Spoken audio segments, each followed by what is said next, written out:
Hi there, everyone. This is Leah from the Race Center and Tyler from the Rec Department, and we do have some extra critters in our video today. But we are here to talk about New England potatoes. That's right.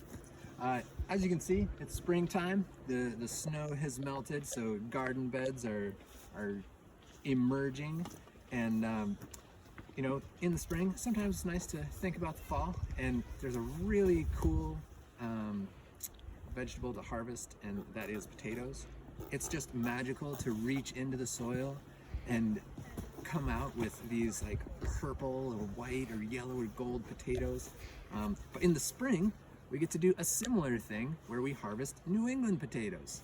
So those of you who know, who have gardens, who work in the soil, will be familiar with the phenomenon of these rocks emerging somehow every spring, as though they were planted there.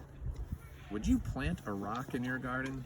No. No. That would be kind of a silly thing to do. Yeah.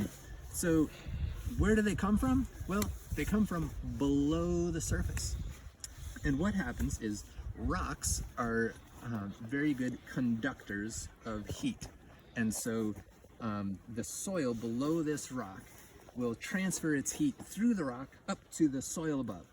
And so the soil below gets colder and is some of the first stuff to freeze. So it freezes before the soil around, and then there's water there that turns into ice, and that ice forms a lens that pushes the rock up a little bit, and then as that ice melts, the water is replaced with finer soils, sort of like the Brazil nut effect, granular convection.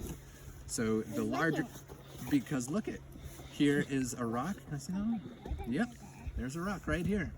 This one probably came from below the soil, but it got pushed up when the ice melted, and little small sand and gravel got filled in there.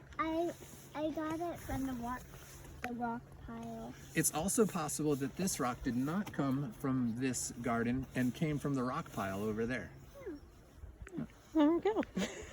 But sometimes, so those rocks get pushed up and up and up, and it requires a specific type of soil. You know, last time we were talking about the mud and how, you know, you need a certain amount of clay in the soil. Wow. But in order for this to work, and the reason that it's kind of specific to New England is because the soil needs to be porous enough for water to move using capillary action, but not so porous that the capillary action, the capillarity is broken.